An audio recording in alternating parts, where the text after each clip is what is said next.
You have 68 wins. You cannot 69 Mina. I am that reminder that no matter how far you get in life, there's going to be someone like me, born with much more than you do, who can cash in and take it all away at any moment. Now, you know what? Now, I don't know who you've been talking to, but it's obvious that you hadn't talked to me. I pull rank around here, and everybody better remember that. Ooh, follow the white rabbit.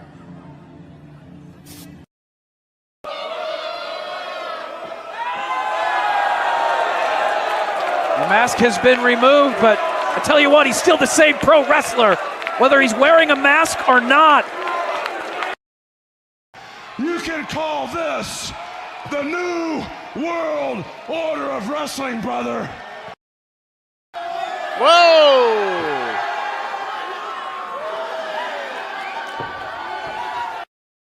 We got a mom in the front row who taught her daughter how to suck dick.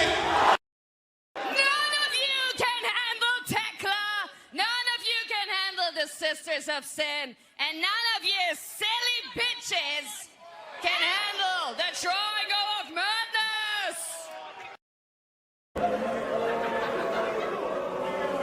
Oakley has Trey. Look at the speed, the rotation, the impact.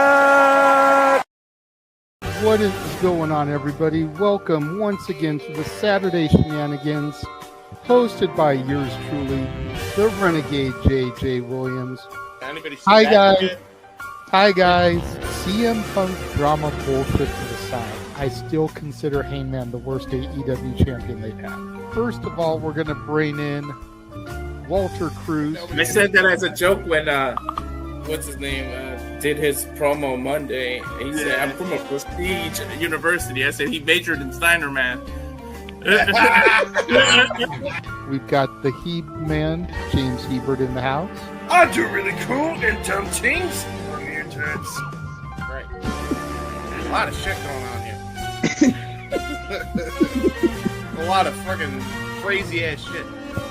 Where is Noah JD? Well, say his name and he appears, because we believe in Noah Foster. Fuck is this intro?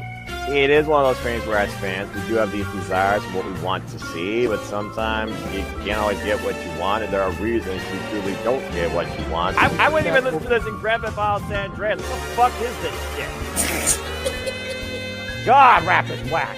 Like I said, never been a greater time to be a wrestling fan, and with more companies in a more lucrative spot, in a more comfortable business spot, in a sense of mind, it seems, than ever. Again, WWE is not the only one. It is not the end-all, be-all. So let's go back to the Renegade Wrestling JJ Williams to get the official word. JJ, speak! Make sure you tune in every week, because you never know who's going to drop in to join the shenanigans. Catboy is in the house. Hello, my internet family. I say if you want to make them as evil as possible, make them really mad. We have Mansfield joining the party now. What is going on, Josh? Like I told no one when we were in Cleveland, him joining JCU was just an unfortunate side effect of my shenanigans towards you, JJ. I know how it can get better, Noah. The panel chooses you. Shut the fuck up, Josh. He said that so like. We got somebody to throw back. Yeah, I was gonna say. Just like how you and I had lunch together the other week. That was different. Ladies and gentlemen, the King is here. Say his name and he appears. We believe in King A-Train. There are so many believers in Joe Hendry. The only person on this panel that doesn't believe in Joe Hendry is King A-Train.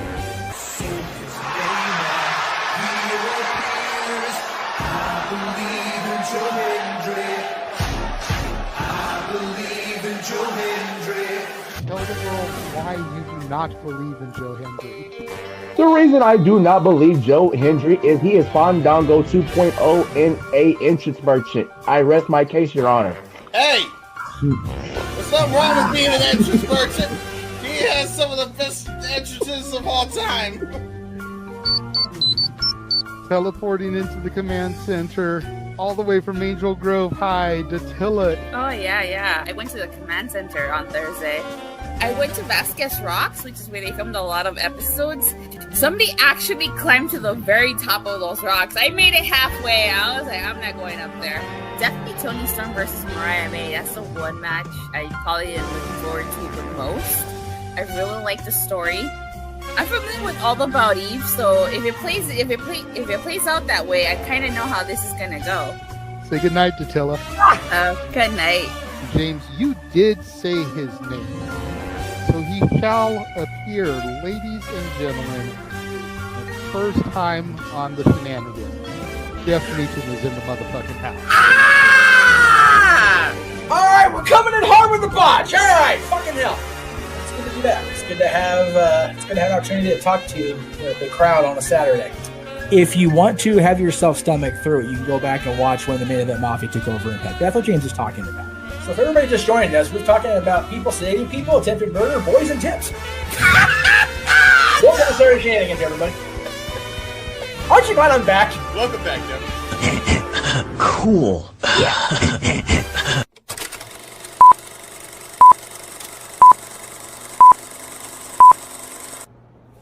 Get it? Got it.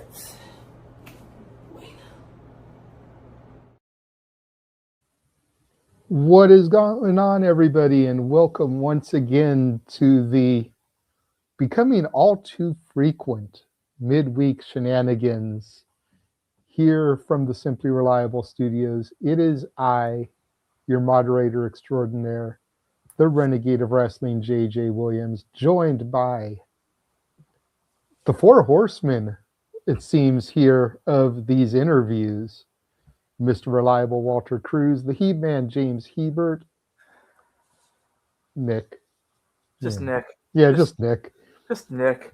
And we are being joined by our very special guest this evening, coming to us from Second Wrestling. It is Rabbi Fine. How are we doing tonight, good sir? Good sir. Woo-hoo! I'll take an applause. My congregants don't even applause for me, so we'll take that. Oh, there you go. Listen, buddy, from that first, I tell this to every guest, but from that first message, that first interaction that I had with the profile, you become family. So you get that and so much more, brother. That and so much more. So how are you doing tonight, good sir? I'm good. Thanks for having me. We are all in on this. So though, I don't know if people saw the news, but unfortunately Ryan Clancy is hurt. So we have lost our, we are in the process of reshaping our main event, but no, it's good. We have an amazing card. Even if we don't replace Ryan specifically, we have plenty of people who are in these rumbles and these scrambles who can step up there. It's a loaded card in a way that only WrestleMania week allows you to have. Yeah, 100%. You know, part of what we were going to do here was preview the card. I definitely want to get to the Ryan Clancy thing here momentarily when we get to that. Sure. First thing we ask all of our guests, though, is how did you discover professional wrestling? What made you fall in love with it originally? And then to kind of follow on with that, what made you get into like promoting a wrestling company? Yeah, those are very different. I've been a wrestling fan since I was a little kid. I did a mean, ravishing Rick Rude, but it was really the story of the Mega Powers that captured me. I probably watched that SummerSlam every week. We like found it in like a discount bin on VHS, and I would just watch it. So I've seen the Ultimate Warrior over Honky Tonk Man in 35 seconds or whatever is like 100 times. So I grew up with all that stuff. I still have my wrestling buddies downstairs. And my kids like threw them to the ground. I'm like, those are $100 pillows you are throwing. Do not touch those things. Hands? Ride me hands off those. Exactly. I still wish I had mine. I had the Ultimate Warrior one. I was a Warrior over Hogan kid. Yeah, I have a Warrior and Macho. And then, stop watching wrestling for a little bit. And then sad story, a friend of mine in high school from my summer camp who lived in St. Louis passed away. Very sad story. She had cancer. And we all were, all of my friends went out. It was back then, you didn't have money. You didn't have cell phones, right? So we all flew out to St. Louis. And we were stuck there, and some family friends took like 45 of us in and fed us and housed us and all these things. And they were watching Monday Night Raw. And so I was probably a sophomore, maybe a junior in high school. And I said, people are still watching this? And then I watched that first Raw and I got hooked. And and then I just, would watch wrestling forever. Never thought I'd promote. My wife, so Colt Cabana, who I've told the story a million times, but Colt Cabana grew up down the street. So he knew my wife from her sisters from high school, and we knew each other peripherally. And then for my birthday, my wife got me tickets to see him live, which I had never done. I was very excited. I was like, I've never been to an indie show. I've been to WrestleMania, Backlash, Raw, SmackDown. Right. And the card was crazy. Swerve was on it, Penta, but this was before they were just, some of them, Swerve had just black shorts. I don't even think he had gear at all. I looked at my wife and I said, how have I not been going to these my whole life? And so I was just telling some congregants about this. I'm a real life rabbi. This is not, it's a gimmick and a shoot. It's one and the same. And so I was telling some congregants and they said, hey, let's do this in the synagogue. And I said, that's absolutely crazy. And they said, we'll bring all these young people to the community. And we did. In our second show, we had over 400 people on a Wednesday night in a blizzard in Minnesota. Wow. It was amazing. That's a testament to Eric Cannon at First Wrestling, who runs I've been to a lot of promotions, the best promotion in the United States. I firmly believe that. So we were off and running. Then COVID hit. We did a bunch of COVID very safe shows, and then we did one on my way out. And as I'm on my way out, I sat with Cannon and Colt, who was on that show, and I said, "Hey, would it be crazy if I started my own thing in Chicago?" Because I was moving back home. I'm from here, and they both really encouraged me, and they've been mentors to me and helpful. Wrestle for me. Both have held championships for us. So the goal was to do 2 shows a year. This is year 5, and we are in the mid 50s. So we have surpassed what the plan was, which is just my wife me to say to my wife, we're going to just do this once or twice a year for friends and family so I can get it out of my system. And now we're doing 1 or 2 shows a month, and we've got amazing venues, amazing partners. They have a great crew. I was able to bring someone actually on a little bit this year, which is amazing. So no, we're an alternative. We're really family friendly. We play mostly Thursdays and Sundays. So for talent, like, they really do want to be with us because we created, I think, a great environment to work, and it's not your Saturday and Friday show. So if you're coming through Chicago on a loop, or you're a local wrestler, and you're booking one of the big, like AAW or Freelance, some of the big companies around here, now you get Thursday and Friday to, maybe, and Saturday, and then, maybe Sunday if you can pull it. You could work Midwest Chicago because of us. I think you can work, 3 to 4 gigs a weekend. That's amazing. And I'm glad that you mentioned the rabbi thing being a shoot, because that was definitely something I was going to ask is that a work or a shoot? So does the rabbi nature of you play into why the company is so family friendly? Well, that's 100%. Yeah. Okay. For sure. Cannon always, who has been my mentor, this always says, you got to balance the rabbi and promoter. Like, you're answering this as a rabbi, and what you really need to be is a little meaner and answer this as a promoter. But I also think I'm hopeful it's made some change in wrestling. There's a lot of people who've learned a little bit from me. There's some wrestlers who do use me respectfully to bounce life things, because listen, independent wrestling is both really exciting and can be really complicated and lonely. And if you don't have, and there's a lot of promoters who, treat you as I don't want to say an object, but they, you're a ticket to them. And while that's true for us, like we can't put people on the card who just because we want to be nice to everyone, but we also know that like we invest in our people. We always say that it is just as important to me that you are good backstage as you are in the ring. And those who can't figure both of those things out usually don't last very long with us. Okay, cool. I'm glad you're able to do that and be family friendly. So I'm the joke guy and the pun guy. So just when you get a TV deal, make sure you rate it K for kosher. Good. I like that. I like that. I actually had to tell the guys, we usually get a little bit rowdy on this show. That's why it's called the Shenanigans. It's just in case this guy is legit a rabbi, like let's keep our language, Here's what I'll tell you. I could probably still chug a beer faster than all of you. So I wasn't always a rabbi. But listen, I think it's a good blend. I think independent wrestling or niche communities need spiritual guidance. And I think spiritual guidance needs niche communities.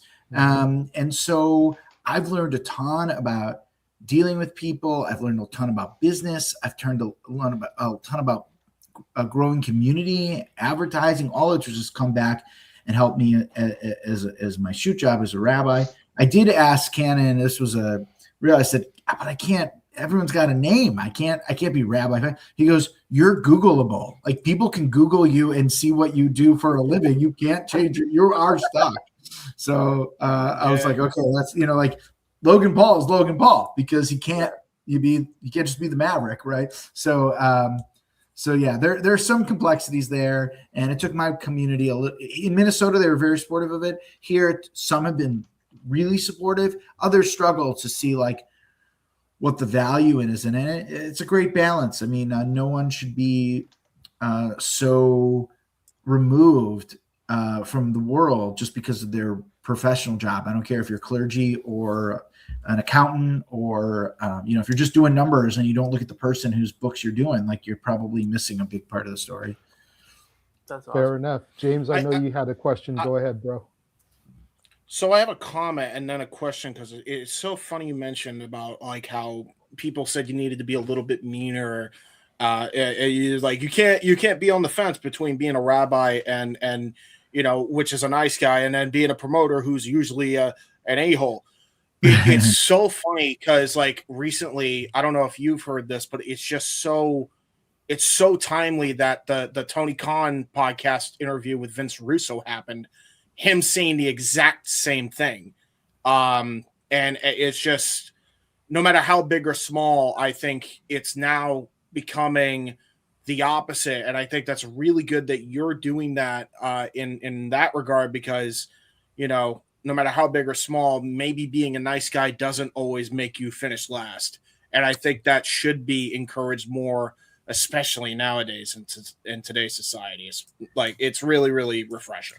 I appreciate that. Actually, we have not spoken about wrestling, but Tony Khan, when I was a high school basketball coach, was the manager of my team in Champaign-Urbana. You're kidding, really? So there's a deep connection. I know that we've spoken through people, to people, so I have good memories of him. And but he was in high school, so he was not running AEW or the Jacksonville Jaguars at the time. No. So I got a question for you. That you've got like 12 different teams you're rooting for up there, and I'm a little confused by the Red Sox. What are you doing? No loyalty. Listen. Buccaneers is just Patriot South, man. It is what it is. Especially after Brady went down and Gronk and everybody. Yeah. But no, that's when I got this hat, by the way, just for reference. Because I will always appreciate what Brady did for us up here in New England. But to the thing earlier, and you mentioned, Colt Cabana, and I feel, especially like in later years, I think he got wrapped up unintentionally with the whole drama that surrounded him back in like 2022. And then in 2014, that whole thing. But I would like to do the opposite, because I think a lot of people don't see this side or hear this side about Colt Cabana. What has your experience been like with working with Colt Cabana? Because everything I've ever heard has been nothing but nice things to say about the guy. Oh, he's a professional. He's a great person. He's phenomenal in the ring. I can't even believe this is true. Our last big show, which was this past summer, this past month, February, it was Colt versus Effie for the first time ever. And they were electric. Colt was alive in a way that Effie brought out such an amazing side of him. People were laughing. They were crying. It was great wrestling, everything. It had everything. We'll release it eventually. But listen, in many ways, for different reasons, he's a first ballot Hall of Famer. Many of the people who are doing pro wrestling independently and making a living or coming close to making a living, or even then eventually got signed. I mean, there's truth to that. There may not be an AEW if there's not a Colt Cabana providing and knocking down doors, and the relationship with 1 Hour Tees and Pro Wrestling Tees, and which we also like before AEW came along. I was talking to them about branching off and doing something with them as a side. I always love to do side hustles. Like, it is what it is. Just me. I have to keep my brain that way. So, in and out of the ring, there really isn't anyone better. He deserves all the accolades. He deserves all the praise. Do I wish that Scotty Goldman would have had a little more time in WWE? Sure. I think this is Insider Baseball, not about wrestling, literally about baseball. There's a lot of great catchers. And a friend of mine was a major league catcher, Ryan Lavarnway, who played for the Red Sox, won the World Series with them. So Ryan was stashed away in the minor leagues for a long time because he was so good that teams wanted him in AAA to train the pitchers, but they didn't need. He was too old, and this happens. He's not alone in this. He was too old to come up sort of to the majors. He eventually did and got tenure and all that stuff and whatever. But sometimes I think what happened with Colt was he was too good for whatever it was back then, FCW, but they didn't have a spot for him on the main roster, or maybe they didn't have another comedy spot. Remember, there was an era where they like just brought you up. They gave you like a week or two of work and then they cut you, right? There was a ton of what's his name? Chris Harris from he did one match in WWE. They didn't even he was the biggest casualty of that era. That was 08-09 era. I remember that era. The joke became like a double disc, the best of Braden Walker, and it was like all his vignettes in one match. Yeah, exactly. So Cole probably was just too good to be down in the minors, but they just didn't have a spot. So what do you do in a Major League Baseball or whatever? Maybe you stash them, but eventually you have to cut them or someone's going to pick them up.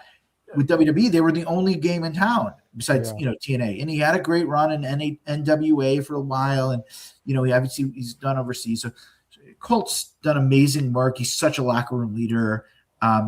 Every time I tell someone they're wrestling Colt Cabana, their face lights up like a Christmas tree. And I'm Jewish, and I'm saying that. So, there's I know what that's like. So he's a special, special person in and out of the ring. Really quick on Colt Cabana, and since you mentioned the NWA, as a fan and it seems like a friend of his, I'm sure you saw the 7 Levels of Hate stuff that he did with Adam Pearce back in 2010, 2011. What'd you think of that series of matches? Because I actually got to be there for match 1 and I think match 7. We're both out here in California. I never saw him wrestle Adam Pearce live or anything. I'm a big fan of Adam Pearce. I always was hopeful that I'm still hopeful that Pearce and Aldis will get some sort of match. I think independent wrestling fans, I think that would be such a treat. Like, yes, I think all of us are kind of like it's not a knock on Pat McAfee. It's a knock on the spot they gave to Pat McAfee, right? Like, Pat McAfee is fun. I like Pat McAfee, but like, this is not where I want to see him. I want to see him somewhere else. So like I would like if it was Aldis or Pierce behind them, I would have been like, oh cool, let's roll and let's see these guys take some bumps, especially Aldis. Pierce maybe a little older generation. So they complement each other well. And so I imagine their battles were as advertised, and they continued to do it. I mean, you're talking about those guys, Colt, Pierce.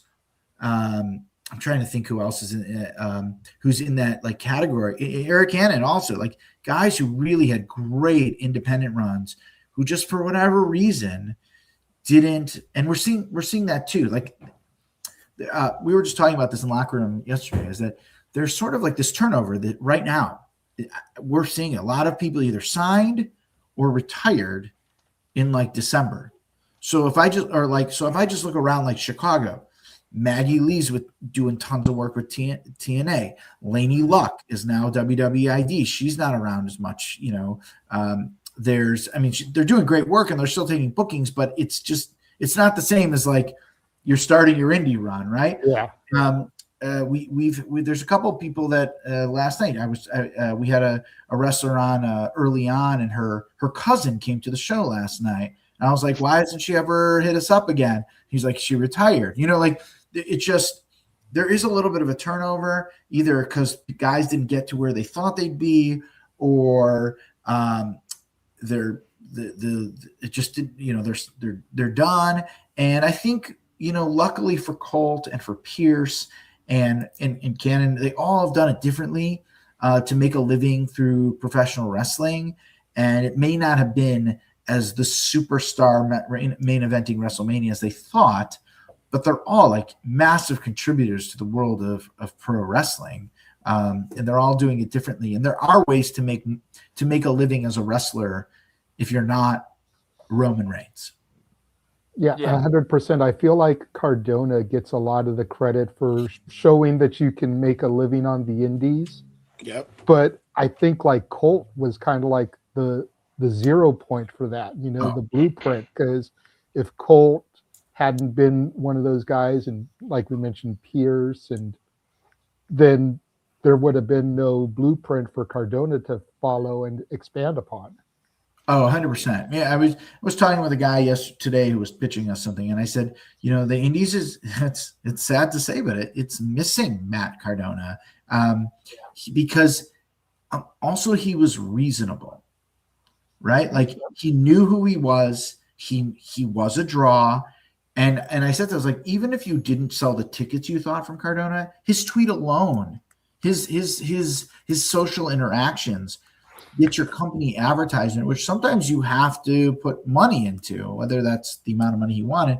So this summer we have a big show, and this is what we're talking about. I needed someone like a Cardona, but I don't know there's anyone out there. There maybe be some people who do it, like that we're not going to have. We're not going to. I mean, no disrespect to him. I'm not disrespecting him at all. But like Nick Gage is not like the family-friendly name you bring up. No. So he probably draws that. And our bar shows are a little more risque than our kid shows, but they're not blood and guts. They're it's just it's basically second wrestling with Effie. That's really what we do. No, that's awesome. So I want to. We talked about what you had like. We talked about what you had this past weekend. You guys there deserve all the kudos in the world because, on Friday you guys sent out that tweet, and this is how I reached out to you guys, seeing this tweet of you guys saying, somebody commented about supporting independent wrestling, and you guys turned around and said a good idea. If anyone honestly lost the booking because of the Bruins situation, has hit us up on IG. We'll try to fit one more person on Sunday's show, and that show was titled Ascending on High. So that honestly, that was really good on you guys. The fact that you went out of your way to do that, because really you didn't have to, right? Yeah. Like that card already at that point was stacked. Yeah. So you kudos to you guys for doing that. And then we'll touch on Ascending on High because I want to get your thoughts on it, how it went and everything. But we mentioned that you guys are, and this is a cool thing that I don't think I've seen in other independent wrestling, and I've been doing it a lot fewer than these guys. The fact that you guys are a friendly, family-friendly promotion. What kind of went into that decision, or what kind of gave you that inspiration to do that? Because you don't see a lot of promotions really promoting that and getting the younger kids and the families involved and getting them to watch a product that you don't have to worry about. Like you said, love Nick Gage, but you don't have to worry about a pizza cutter spot. You don't have to worry about a syringe spot. Families can come and they can enjoy. So talk a little bit about that decision and kind of your influence and inspiration in taking Second Wrestling and going into that direction.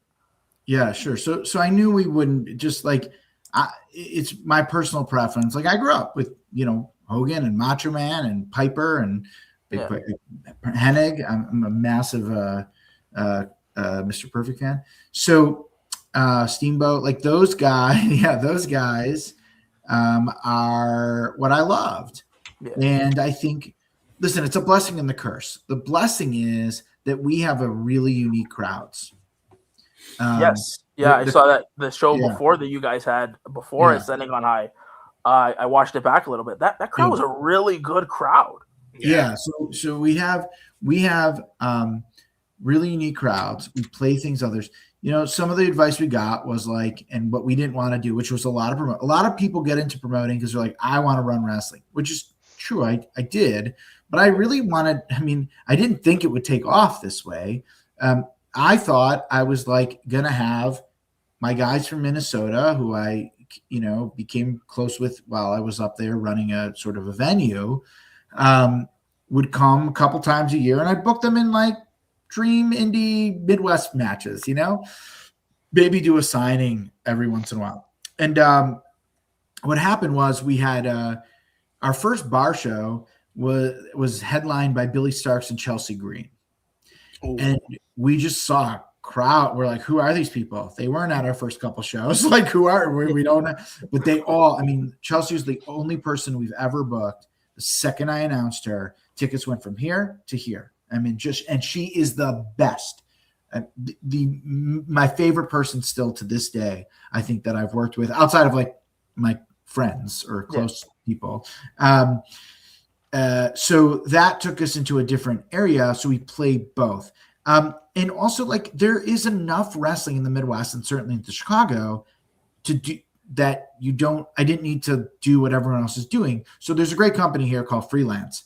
And I say to a lot of guys, we don't want to be freelance light. We don't want to be AAW light. We don't want to be Dreamwave light. And by light, I mean like younger kid. Yeah. Like, we don't want to just replicate what they're doing. We want to do things different. So we want to give a ton of opportunities, which is one of the things we call ourselves the ring of opportunities. When we put those ring of opportunities, what we call them is like the bat call out, they are real. We respond to every DM. Some are just ridiculous, and every once in a while I lose my cool a little bit, but I always tell people it's like the 80-20 rule. 80 of these are going to be absolutely ridiculous, and 20 of them are going to be like people like, hey, this is cool that you do this. I've worked the whole Northeast. I've not gotten to. So Ryan Clancy responded when we put these things out, right? So I was like, yes, Ryan, we've been watching for a while. We didn't know you were necessarily going to be in Vegas. And so the family-friendly piece, it's coming back to it, the curse is that young families buy tickets very late. Yeah. Yes. So yesterday we didn't sell out. We were like 8 tickets short, and which, some promoters will just say is a sell, but we were 8 tickets short, and we were very light going into last Sunday. And then the tickets started, young family, because they don't know if their kid's going to have a runny nose, or they're going to be sick, or they forgot their kid's dance recital or whatever. So there is a curse there that I just was with my partner today talking about how do we maybe promote these shows a little differently than we do the bar shows, because young people could say, oh, that's a card I want to see. I'm going to buy my ticket. Families they don't care really who's in the ring. I mean, they do. They have their favorites, but like, they don't need to see, Ryan Clancy versus Marcus Mathers. I want to see that match, but like they don't need to see that match, right? It's more of a let's just get out of the house together and Yeah. do something. Yeah. They would rather me have everyone in like goofy costumes. And there are guys who just wear goofy costumes for that show. And for other shows, they're different. Have you hired the Brothers of Construction yet? The Brothers of Funstruction, you mean the clowns? Yeah. We have not had them, but they're around a lot. Yes. I have nothing against it. I've never met them. We would have them. I think they would be a great draw for us, and not necessarily for our bar shows too. Yeah. Well, so I was just gonna say to JJ's point, and then Walter, you can go after me. It just occurred to me, your buddy Colt may have an in with them, so maybe reach out. It's an idea. There you go. I don't think I need Colt. I think one of the things you should know about independent wrestlers, they like to take bookings. Yeah, that's fair. That's fair. To make money. He also I as also long as saw they're him. not injured, they like to make money. Yeah. Yeah, I just noticed he was on some of those early JCW Lunacy shows. It's almost like a big boss man gimmick, which I thought was so cool. Yeah, that's great. Yeah, he had that, and he has other gimmicks for other promotions. He was in what was it, Wrestling Society X, which was really cool. I don't know if anyone saw it. Such a revolutionary show. Yeah, that's so great, and the roster's unbelievable. Like Cannon's in that, and I always tell people, Cannon, one day I'm just going to make a poster that says, Star of Wrestling Society X, and that's how we're going to promote you. yeah, that's Jack Evans, maybe. You never know. Yeah, Jack Evans, Seth Rollins. Oh my God. X-Pac, Vampiro. There's a couple other guys who before he got in trouble, there's people before they got in trouble on there too. There's some really good talent. Yeah, very good. Walter? Walter, so, go for it, bro. As a promoter, when you first started out and learning the business, what do you think the biggest lesson that you had to learn to start to switch from a fan like that to I actually have to book this, I got to promote? Like, what do you think the biggest lesson that you learned was? Well, there's a lot of lessons I've learned. I'll come back to it. There was a story where our first show went really smooth. I had no cancellations, packed house, bunch of sponsors. Our first show drew like 250 people. It was awesome. The second show drew about 200 and a little over 200, but several people canceled who were like on the cover, the front of the poster kind of people. And thankfully, I sat with Cannon and I was freaking out. And he's like, listen, you have to be the calm one. You're the promoter. It'll all work out. And guys start coming, and then you fill the spots. You DM someone who's on your first show, and you start working the back channels of like who makes sense for a match and who's reliable, who's going to give me a good match. Then you think to yourself, I can't find out who's going to go twice, right? Like, how do these things work? Are we doing a tournament? Are we making a 3-way? And you then, and so I think that was it, is like, and that's true of like being a leader of anything, whether it's a synagogue or a promotion, or like you have to be the control. You have to be the calm, or it blows up. Yeah. And so if you set the tone and keep it going, you'll be fine. Other lessons are please and thank you go a long way. That quote unquote, right? Please and thank yous. Like why we stopped doing that.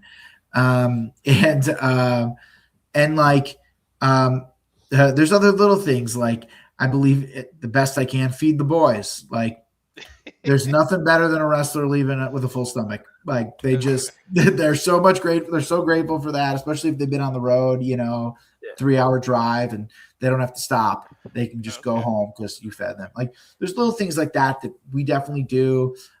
We talked to a bunch of promoters last summer. I spent some time going to other promotions to see how they do. Cause while I've been to other shows, either as a fan, the only, company I've been backstage with is First Wrestling. So spent some time at CCW. I went to Beyond in Boston for a night.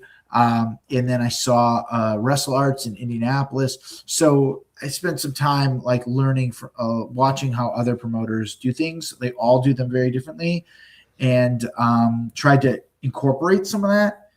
We've also had some great people in our locker room. There's a referee named Derek Martha, who I think is the best ref in the Midwest. It's a shame Judaism can say a Shonda that he's not signed somewhere. He's really an amazing ref. And then, David Ali, who is a former champion of ours, has been really helpful in a lot of ways. And we've had we've had people backstage who, like yesterday we were a little, what I'll say, veteran liked for us, who we usually have. I usually have either another promoter back there, who's also a wrestler, but I have them back there just as a sounding board if something happens. And I didn't have that yesterday, but I had Shaza McKenzie, I had David Ali. We had a handful of real veterans who could step up, and we did have some cancellations last minute. So, well, to kind of piggyback off that, like I said, you guys had us ascending on high last night. Can't wait till it drops on YouTube. It's going to be a great watch. We actually, before this interview, we had Jocelyn Navarro on our show, and we interviewed her, and she actually did a little preview of her match with Frankie B, and she said such great things about her and you guys. So that was another reason why we really wanted to have you guys on. She did not come to the show last night, so you should know you will not. When you watch it back on YouTube, you're like, "Why did the rabbi replace her?" I didn't. I mean, I did, but unfortunately, I'm not going to share her business. But we wish her the best. It's not. We're not mad at her. We're just absolutely not. She's not on the card.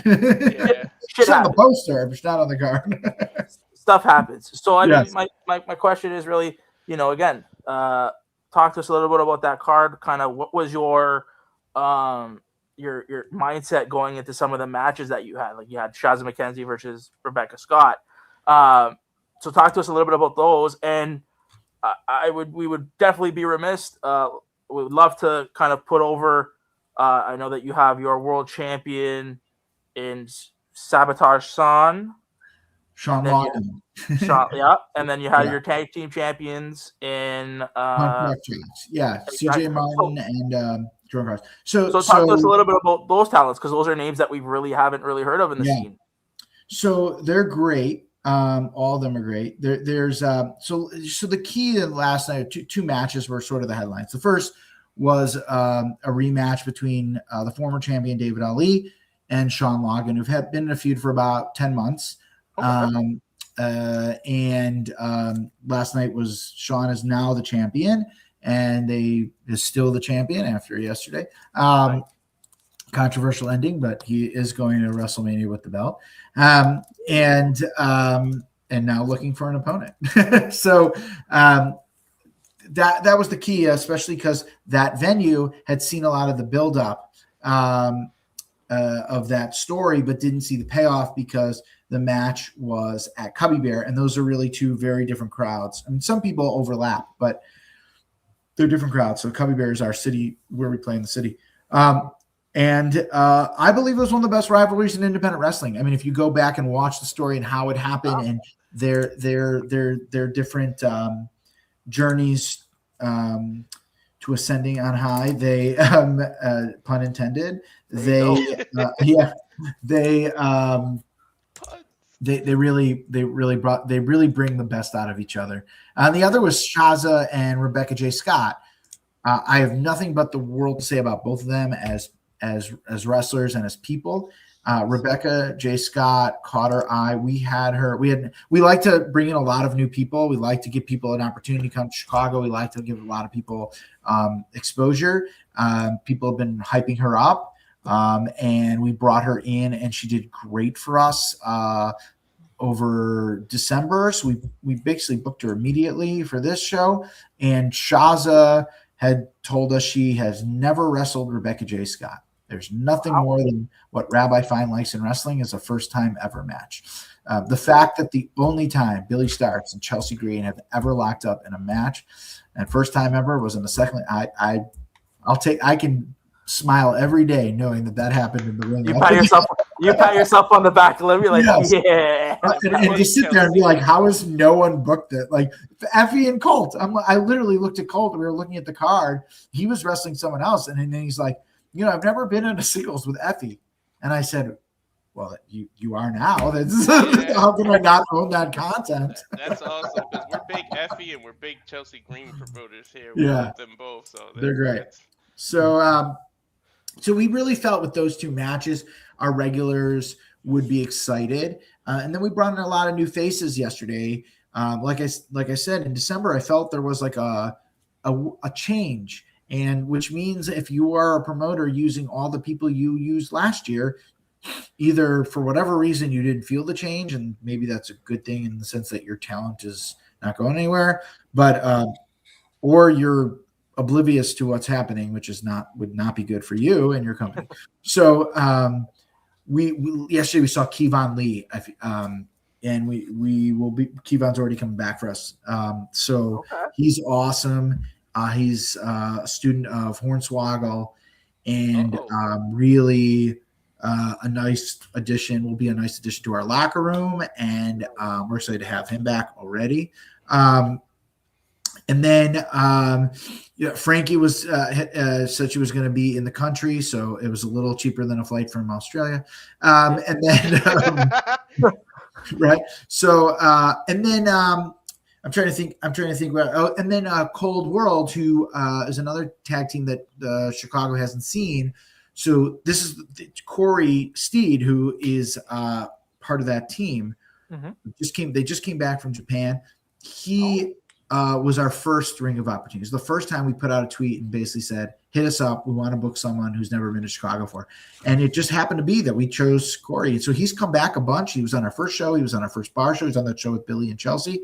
And he came back for one other show since then. He hadn't been back in a while, but he brought his tag team partner. And they're very good. Big dudes. They're diehard wrestling fans. They're the kind of guys who will drive. If they're booked in Maine and you can't fly them out, they will make that drive from Texas or Arkansas or wherever they're. That's so awesome. Yeah. So Punk Rock Jocks are our tag team champions. They won the belts in February. This was their first title defense. We run a bunch of camp shows, and at the camp shows, because they're not like canon to our story really, we just kind of put on fun shows for these camps. We try new things, new combinations. Sometimes we try a main event maybe that we may want to see down the road at a regular show, or we always bring in a WWE name for those camp shows. So we give people the opportunity to be in the ring with someone maybe they've dreamt about being with. So last year, Brian Myers was with us. The year before was Colt. The year before we've done Carlito. We've done about Masters. So we've given a lot of people dream matches. So last year, Sean Logan had just a tag team behind him, and that tag team behind him was a trios match, and the two people behind him happened to be Jordan Cross and CJ Martin. And I watched them walk to the ring together. I watched them collaborate in the ring together. And after the show, I pulled them aside and I said, or maybe it was like a week later, DM, hey, I watched this back. I think we have something here. That's awesome. And I was like, please tell me you guys get along. And they're like, no, we love each other. And I was like, we'd like to put you together. Came up with the name. And which matches, because CJ's a college football player and he's the punk rock prince. So wow. So yeah. So and they have done some really good work over the last year, and they defeated Phobia, which was our inaugural tag team champions. And that was their first title defense against White Meat, who happens to be two of their good buds, but we wanted to get them in there. And then Sean's story, you can follow it on our, I think it's on our YouTube page, certainly on our Instagram. Sean came to help, and he came to help again. And the story is, I said to Sean, I don't have anything for another generic wrestler. And but I can give you a phone. And Sean is rode that wave, and Sean has been on WWE PLEs. Sean has, if you noticed, he was one of the he's one of Rollins's kids who was climbing that cage. Sean is booked in multiple different states now. And Sean is the second wrestling champion who is now retained over Colt Cabana, Jay Lethal, David Ali. Wow. And next week he will have the opportunity to wrestle someone really good. It will be, there's no doubt in my mind that the match will be great. And then if he survives that, we have a big, busy summer coming up. He's got plenty to get through, and I don't think David's done either. So those two who may meet again. But when there's a title change, it also means that other people are gonna look to step up, because we've never had a 2-time champion, and I'm sure David would love that. I'm sure maybe Billy Starks wants to be a 2-time champion. You never know. Never know. Yeah. It's some great stuff there. One of the things we usually ask the wrestlers we get on here, and we can kind of tweak the question to you a little bit from the other side. We'll ask some of the wrestlers that we get, what goes into deciding to take a booking from a company that you've never worked for before? So here we are. Now we're talking with the promoter.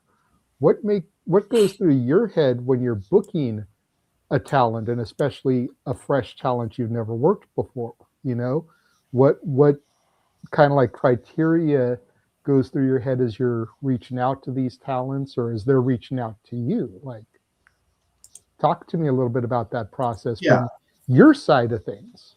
So, and again, I don't think we've ever left anyone unanswered. So every promoter is different. So I cannot tell you how everyone does it. I can tell you how I do it. Of course. Number one is, don't send us a ridiculous email, or I'm not watching 12 of your matches because you have 12 different gears. Don't send us a 45-minute Ironman match. We're not getting through that. And by the way, if it was an acclaimed 45-minute Iron match, I probably already saw it. So like you don't need to, but the please and thank yous, be respectful, understand that like we are reading it, but we are reading it like just any company. You're reading with a pile of resumes, right? Mm-hmm. Stand out a little bit, be kind, be reasonable. I can't tell you how many people we sent when we sent the Ring of Opportunity, knowing that there's like thousands of wrestlers who come to Vegas. How many people are just like, I just need transportation, and we're like, why would we book anyone who's not in Vegas? Like, you're not going to be there. Or some people said to us, like, what, after we were like, we're going to put you on the maybe list. What day is your show? Why did you? It's like applying for a job and you're like, you're applying a technology job. And you're like, do I need to know how to use a computer? And they'd be like, yes, you need to know. You need to know. So there's some of those. There's not a lot, but like, be realistic. Understand who you are. Understand where you are in your regular card, right? So like, you really have to know yourself. I think wrestlers, I've proposed this to other people. Like, there needs to be a business sort of convention for wrestlers to help them. Some, depending on how their training is, they either, sometimes they get great advice, sometimes they don't, or they, and everyone has different social skills. And so, ultimately the key is lead with kindness, keep it realistic, keep it somewhat short and reasonable. And then, we'll never book anyone unless we either know them or someone vouched for them. Okay. So understand, like, we are likely going to reach out to a promoter or your head promoter. Like, if you're listed at a company, and you're on your show, right? We'll reach out to someone you've worked with, which means treat everyone with kindness, because you don't know who's giving you that recommendation or that reference. Yeah. Especially, like you said, just like a job application. What? I said, like you said, just like a job application, how there usually are references, like who can we contact that's worked with you before that can vouch for you. Exactly. So that's sort of that's our first steps.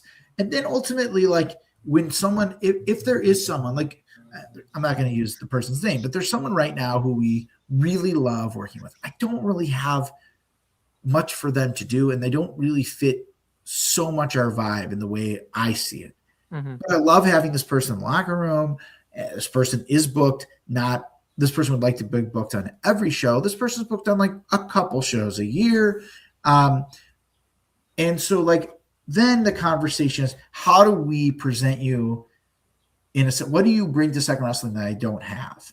So, Kevon, I'm going to give you this example. He did all of those things. Great reference with Hornswoggle. He was polite, was realistic. He's responsive. He don't leave if you're looking for work, don't leave your stuff unread, right? Yeah. He was professional backstage. He was smiling. He gave me a great match. And the guy has a look. He's a big dude. He looks like he looks like he played in the NFL. Like he's a big dude. So he gave me something yesterday that we didn't necessarily have so much on our roster, at least not regularly. So I can find work for him now. Anytime I want a big man match, I've got another big guy to use, So I think there's the last piece is sort of timing and circumstantial, which is do you fit with what we need or work at that time? And lastly, we do our best to reward people that show up. So we have this belt called the Go-Go Championship. So Sam Eli is the current champion. It's changed hands a good amount of time. It's a pre-show booking. So if you're the champion, you're guaranteed to be. I mean, as long as there's a pre-show, there are some shows that aren't pre-shows, but for the most part, there are pre-shows. And so, if you're the champ, you're automatically booked. And if you don't know, and we pick from the people who come and help. That's how we plan that match. We do plan. The champion is there, and the champion does not know if they will be champion the next night. All they know is that they're defending that title against someone who shows up. And when that person shows up and helps, we then look at the group. Sometimes we make it a 4-way, sometimes it's a 3-way, sometimes it's a single. It's really sort of like maybe I ask a couple guys, this person, sometimes, and so if I'm being honest, the best thing you can do to get into a company that you want to work for, and MJF has notoriously talked about this too, is to show up and help out and wait your turn and be an asset any way you can. So Celeste, who is a freelance wrestler, freelance is the training school. She showed up last show. She got the pre-show match yesterday. Jocelyn unfortunately canceled. We needed a female. Celeste was there. I've seen her wrestle. She got on the main card last night. Nice. That's awesome. That's how, and we're like that. And then you got to know the promoter. We've had guys reach out to us for this, hey, I'd love to come work for you. We have always wanted to be out in Vegas. And I was like, we're a Chicago company. We're not they're not, you've got to know who do some research. You can certainly find out who the promoters are in every company you reach out to. And some guys just don't do that. They say I'm hustling because they sent out emails. But if we've had guys reach out, passport ready. I said, where are we running our shows? Where do you think we run our shows? And if there's an international tour that wants to book us, we are definitely interested. But we don't need a passport. Stuff like that. I mean, somebody didn't read the description of the job before they applied. Yeah. Exactly. And some people think it's just send out as many emails, and they'll be like, it's I do the same email. I'm like, no, you need to tailor your email to the promoter, because know something about them. Hey, saw you on this podcast. Hey. They're all it's not that difficult. There's some are, but once you start working enough bookings, talent talks about the different companies, so they should know who the promoters are. You gotta know how to stand out. It's like those resume classes they teach you. You gotta make your resume stand out. So it's the same thing. Stand out. And by the way, this is a small percentage. There's a lot of people are respectful and they're even if they're generic in a way that aren't laughable. And the hustle is real, but like if you look at MJF's career, now obviously he's an insanely talented human being, but if you look at his story about how he slowly moved to get to the companies he wanted to be with and made the drives and built, and that's how you do it. And there's other ways to do it. You could just be the greatest athlete in the world. You could look like $1 billion off the bat. Like there are other ways to do it, but like this is what I think. Like this is what's really good about the WWE ID program is that it is helping. It is advocating to people to say, hey, there is a minor league, for lack of a better term, to get you in the door at the biggest company. Now grind and get there. Yeah. Right, because not everyone is as gifted as Seth Rollins.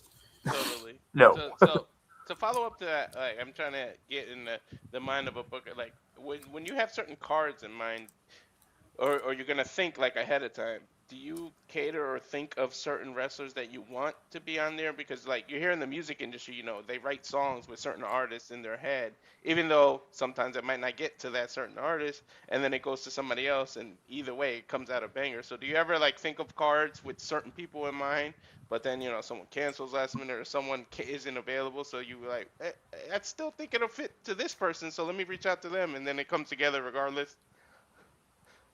Yeah, that's exactly how. I mean, we start with the main event usually, and title matches, and also draws, and then we fill in. You know, we always keep in mind like who our regulars are. So you know, every company has, I would say, their regulars. I think we have about 6 people right now booked on pretty much every show for the end of the year, unless they were already booked or they have their sister's wedding or something, you know, something like that. Yeah. But we have about 6 people like that, and some have more. But since we don't have a school, like 6 is a good round number for us. Okay. And then we base the card across those 6 first, starting with who we believe will, you know, and there's obviously things that change. Injuries can take you in a different direction. Opportunities, you know, for, you know, Bruce Hamilton was originally announced for this show, and unfortunately for us, he got a really big opportunity, so he had to take that. So, and we, you know, he gave us enough time. It wasn't, you know, we knew, but yeah, he was respectful. So, there's so you have contingency plans. We are blessed that we are in Chicago, and that obviously Chicago itself, we can pull from Wisconsin, we can pull from Minnesota, we pull from St. Louis, Indianapolis, and we have Michigan a little bit, but we've now started pulling a little bit more from Cleveland, which has a really hot scene right now. Some of the names that the car loads that we can now pick up, you know, Sam Holloway, Sam Beal, Katie Arquette, Derek Dillinger, Wes Barkley. There's some real talent out there. Yeah. Those are some real talented names. Yeah. Now, before I go, I need a favor. I know you I told you on the pun and the joke guy and the punchline guy. Could you please book a triple threat match between a rabbi, a priest, and a minister? Just so I can be like, what happens when a minister and a rabbi walk into a wrestling match? I don't know about the minister. I don't know about a minister. Has to be in a bar. We play a show every January at St. Demetrius Church, and the fans go crazy when the priest and I are in the ring. It is. And we take pictures. And this year we had Colt at the show, and he was fanboying out, and it was awesome. And I was like, Father, it's like, you know, the priest, the rabbi, and Colt Cabana, right? That's the closest we're gonna get, right? So they're so great. It's a rowdy group. But I will say this: they invited me to Greek Fest. I am not like I don't know so much about, you know, Greek Catholicism and all that stuff. I do want to go to church. I've told them it's not that easy because Sunday I have, you know, we have things here. But I said I was like, you guys know how to eat. And one thing Jews know how to do is eat. And we should figure out how to really think about it. The bagel and the spanakopita have never come together. And that could be man. That could be something. Maybe I'll work on that. We have to do a watch along, JJ, just so I can make that joke if he books that triple threat. Oh, we're doing a watch along. So I'll tell you a good story. We have a guy who sits up a ring and sometimes wrestles for us. And we were talking yesterday. I asked him if he was going to be out in Vegas. And fortunately for him, he got some bookings out of town, not in Vegas, so he's not going. Yeah.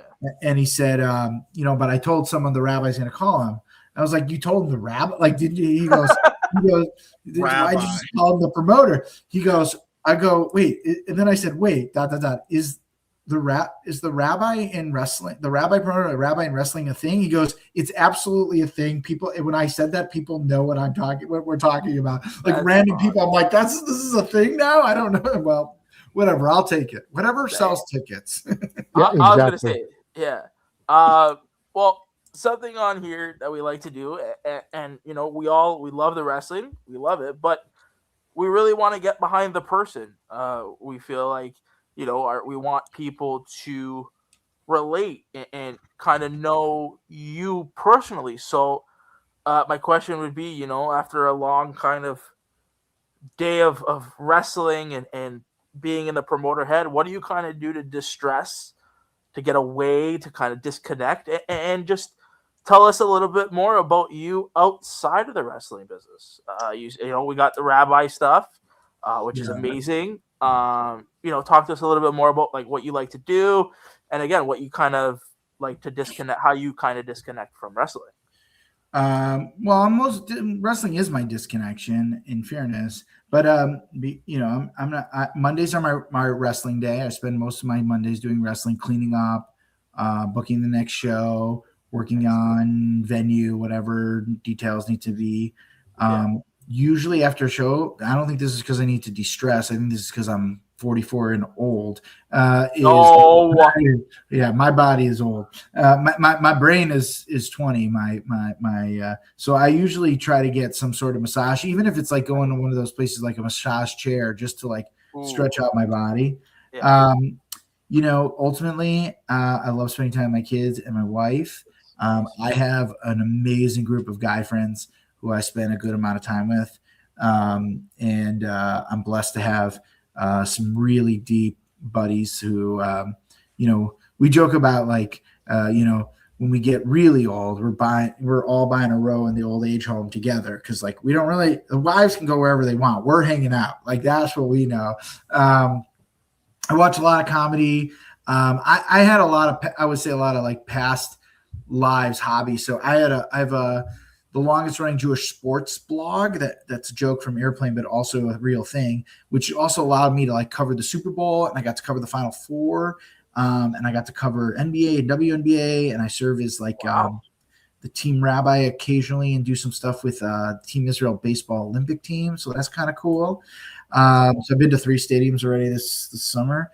So I'm trying to get to every Major League Baseball stadium. I'm a couple short. I'm like 6 short, I think, 7 short. Rogers Center? In Toronto? Yeah. Right. Yeah, I've been to Toronto. Okay. I'm missing Houston, San Francisco, Anaheim, Oakland / Vegas. New Mariners, new Atlanta, and Detroit's the only one on this side. Then everywhere else I've been, new old Yankee. I'm trying to now get to the presidential libraries. I love them. I've been to like 6 of those. So that's kind of cool. I'd like to spend a lot of time in Miami if I can. It's like a home away from home for me. Nice. So I had a podcast that did, I think, fairly well for a while. It's a sad story, but my last interview was with Bob Saget, and then he died. And Bob and I became friendly. And he was like, he's my favorite comedian. So I was like, I don't fanboy about any wrestlers, but you have to fanboy about Bob Saget. My God. And he was Bob nice. Saget. AFC never has been the same ever since Bob Saget went away. Yes, agree. So he was as kind as could be. He let me into his world a little bit. I was recently sort of in / I advised on it, and that I'm sort of in it, a Batman comic. So I have some Marvel and comic book. There's Walter going crazy. And now Walter, get the first night of Bat/Man by Dan Jurgens. Dan's a Okay. buddy of mine. I got a comic store like 20 minutes from here. I am a Batman DC nerd, so the fact that you just did that made me go crazy. The family, there's a rabbi in it. Batman meets a rabbi during like the late 30s, as the Holocaust was starting. And the rabbi isn't, as Dan said, I was like, is the rabbi me? He said, it's not you. So I said, I will happily advise on this comic as long as I can call myself the rabbinic authority to Gotham City. He said, deal. So, That's awesome. But the other family is named the Fines, which is obviously my name. So I like to do little things like that. I love business and human nature. I mean, that's really my podcast is called The Religion of Human Nature. I had a couple wrestlers on it randomly. I had Jim Brunzell and Zach Allen, and like I think ultimately what I love most is like meeting people. Like I think this is what makes the world better. I think what's going on in the world and the hardships we're feeling is that we are not socializing. We are not getting to know the person. And I think that's really hard, if I'm being honest, and maybe we're getting a little heavy, but as a Jewish person right now, I think other minorities certainly feel it. There you go. That's the Adam West. Oh, here we go. Walter's pulling all the stuff out. I'm telling you how much of a nerd I am. It's all over my room. I love it, man. Now you're going to be like, I know that guy. There you go. So like building bridges and connections means the most thing in the world to me. I think, I'll be a little, this will be maybe too deep, but since the war in Israel started, some of I became pretty close with a Palestinian guy and an Iranian guy, and we've talked about like how the world talks about us without knowing us, and how difficult that is, right? Like, not one of my friends and loved ones in Israel want war. They don't want that. They want peace. And my Palestinian friend just wants peace. And like, it's really hard to watch those kinds of things. So we got to keep building bridges. And even though there's been some hard times in wrestling because of whether I've seen anti-Semitic stuff or things like that, or racism of any sort, bigotry of any sort, I feel if I ever left, there'd be who would replace me, right? Like who would come in and fill the void of people like understanding that like, no, this is about coming together and building community and doing something really special. We have guys in our locker room who are, as far left on the political spectrum as can be, and make that well known on whatever platform. And we have guys who, no doubt in my mind, voted for Trump, as did their whole family. And like, we still make a show work. We can all work together. We can all figure this out, just because like, just treat people with respect, love your neighbor, and be kind and open your heart to meeting new people. And thankfully, wrestling is that. Now, there's some wrestling who's obsessed with cancelization, and I wish that would leave, me personally. I'm not talking about like canceling really bad people, like people who, not because you think they're bad, but people they are really bad. Proven to be bad. Right. Yeah. Not and right. Yes, exactly. Like, there's people who should not be back in wrestling, but they should, but I wouldn't harass them. Like, there's people who harass some of these people who were kicked out of wrestling. Like, they still deserve to live. Like, they're not in jail. So you may not like their behavior, but they didn't what they didn't. And so how do we're not embrace them in wrestling, but I shouldn't attack them if I see them, out trying to get a regular job, another job. Like, they're not going to be in this world famous and making money off fans buying tickets. That's fine. But so how do we have people who like sort of stand up and say like, I can love you even if we have differences? And I wish more people would talk and not just tweet. And I'm here for that. That's awesome. Thank you. Yeah. Well said, James. Follow that. Follow that, buddy. Yeah, really. I don't have much on that. You have to go after I agree Babe with Ruth everything you at said. the I bat. truly believe it. James, I'll tell you something. One of my Yeah, favorite really. movies is Moneyball. So Ooh, that's good that's movie. There you go. awesome. Oh, that's a great business movie. I just showed that to someone the other day. I showed him the scene where Billy Bean is talking to all the old guys around the table who are trying to replace Jason Giambi, and he's like, "You're asking the wrong questions," and he keeps going back. We're not replacing Jason Giambi, we're replacing his statistics and his on-base percentage, basically, and how everyone still thinks the same. And it's our job actually to be. We should all be Billy Bean. Like, not everyone has the Dodgers money. No, You all got to play baseball. No, 100%. I'm more of a Goodwill Hunting guy myself. That's the type of and that's a good movie too, with a lot of life lessons. I wanted to just touch really quickly because you had mentioned him at the top of the hour. You mentioned Brian Clancy. I'm not necessarily talking about the injury, but it's just so refreshing because when I first saw Ryan Clancy, I was like, wow, what a talent! First of all. I just saw him at a few JCW shows. I was immediately sold on him. His wrestling ability, like, he's going to get every purist fan that loves grappling and wrestling, like pure technical ability.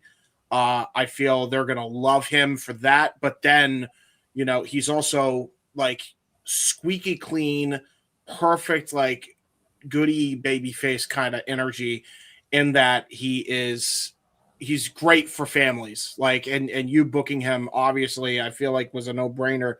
But as a talent, I think that guy has got all the potential in the world. I wanted to know, what was your thought when you originally booked Ryan Clancy, even though things didn't pan out? Yeah, so we really want. Okay, so the real thing for going into Mania, this is our second Mania show. The first was in a little different situation, but it was good to run it and learn from it. Listen, Mania shows are really complicated because you're competing with 70 shows. You're competing with WrestleMania. This year, there's less people there than last year. It's not cheap. And, if I'm being honest, unless fans totally come out and hopefully this podcast blows up our ticket sales, we may be short, but I really wanted to give some of our top talent, if they were going to be there, a platform to be bigger. No one bigger than Sean. The other one's Blair Onyx. She's also out. But so Sean Logan means a lot to Second Wrestling. Yeah. He's the standard of how you get in the door and how you work with Rabbi Fine and how you ascend to there's that word again, ascend to all of our shows, by the way, that have those kinds of names are biblical references, by the way. So so that's the Comedy Bear show. They're in order of all of the there's lots of like little Jewish things that people know that just only those insiders. It's like insider baseball. Anyways, so what you're saying is after Mania, you got to come back on the show so we can do this all over again. So we can exactly. So my T-shirt, for example, I made like a mock Stone Cold that says "Fine 613" instead of 316. 613 are the amount of commandments in the Bible, but you only know that if you know that. So like, there's little things like that. Oh my God, you got me thinking now. You gotta get a wrestler that instead of the 5 moves of doom, they got to do the Torah, the 5 books of Moses. There's none of that. It's only really my stuff. Like to do. So we wanted a top independent name for Sean, who wasn't driving distance. Because if he's driving distance, we could probably have him at a Second Wrestling show in Chicago. If I'm being honest, Ryan was the best one that wrote it. Yeah. And we connected and we worked out a deal and made sense for all parties. He was only good to work with. We only had a good experience. I really feel horrible for him. Yeah. I think he's young enough and unique enough that he'll come back better.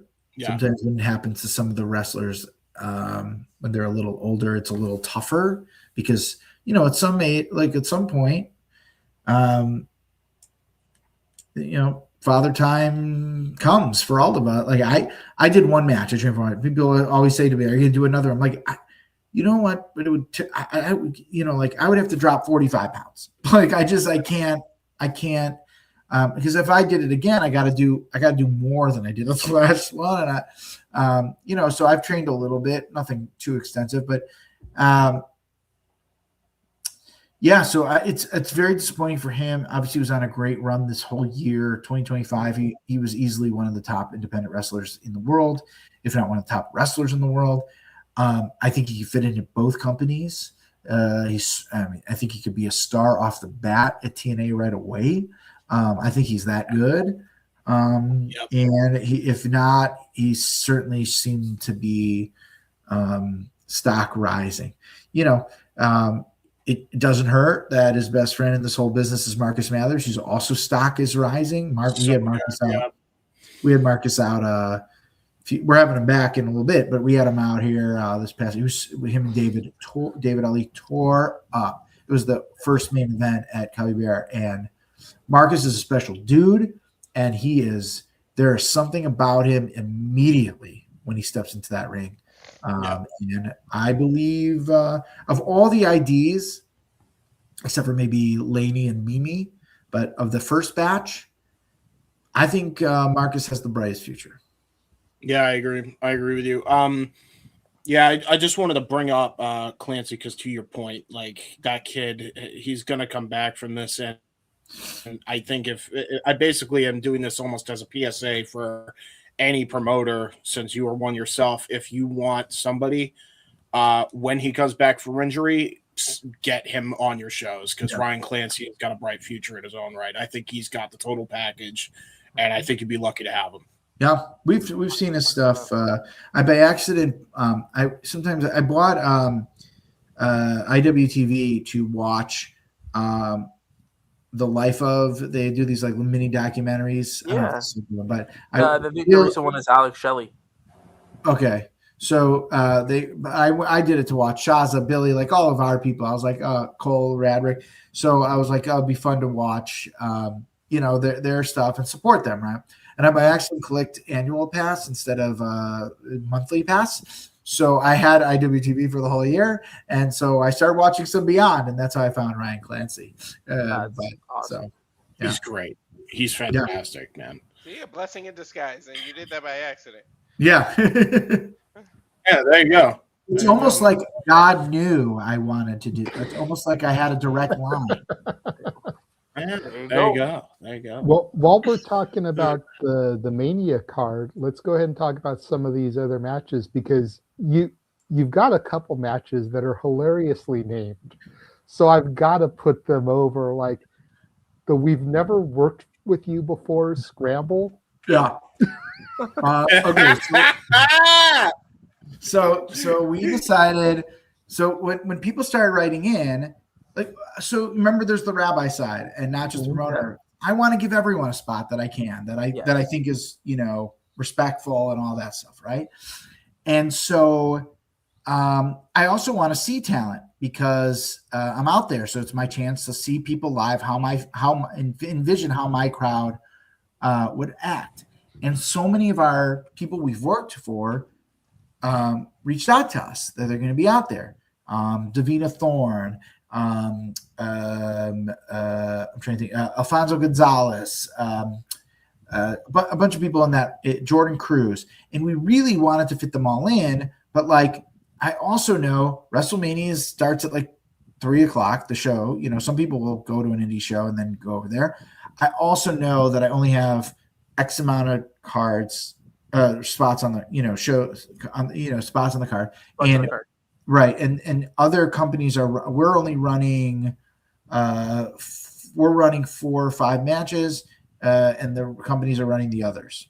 So they book their own. They book their own cards. There are some crossover talent, like we used Sophia Sivan. We've used Anakin Murphy a bunch, Maurice, but they're not on per se on our card. So once we had Sean as a match, once we had Blair who was unfortunately out too, her match. Then I was like, okay, well, what do we do here? Because it's not that I'm a disappointment, but I'm basically, I love these people. I want to give them work. So we created You've Worked For Us Before Rumble. Well, the problem with that is that I can't fit anyone who I want to see for the first time or who I felt deserved the spot for whatever reason. So we had You've Never Worked For Us Before Scramble. And there's some of the people who will be in the Battle Royal.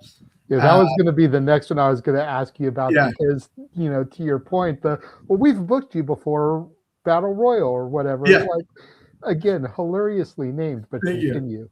And it's true. These are people who have worked for us before, come and how they've been in a second wrestling ring.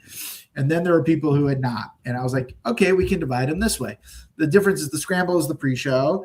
I'll be engaged in watching that. And we have this Ring of Opportunity. So we gave about 10 to 15 individuals who were next on the list. And we basically said, you come and help out, and I'm picking one of you. That's it. And whoever I feel is, and I'm only going to pick one because there's already a bunch of, unless someone no shows, but for the most part. Yeah. So all of those people were picked differently for the Scramble.